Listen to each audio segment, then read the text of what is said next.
क्या बदलती उसकी तस्कीन। अरे मेरे और आपके आका तो रहमतुल आलमीन है, तो रहमत कब होगी?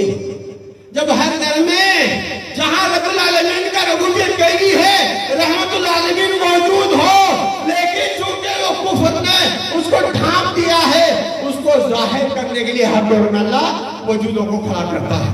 देख लो, जैसा कि मैंने मोइनुद्दीन चिश्ती रहमतुल्लाह अलैह का जिक्र किया, इसी तरह देख लो, जब आजकल वो ड्रामा भी आपने देखा अर्तुगरुल का, किस तरह खड़े हुए, किस तरह उस कुफ्र के कुफ्रिस्तान को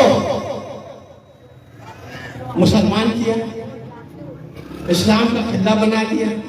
किस तरह ये पाकिस्तान कुफ्रिस्तान को चीर कर एक एकड़ जमीन को आजाद किया। किस लिए किया? जिक्र के बुलंद करने के लिए। अल्लाह तो अपना काम कर रहा है। क्या हम सिर्फ इस तरह महफिल सजाकर दुरूद सलाम पेश कर लें और पूरा साल भूल जाए तो क्या हक अदा हो जाएगा? नहीं बाबा,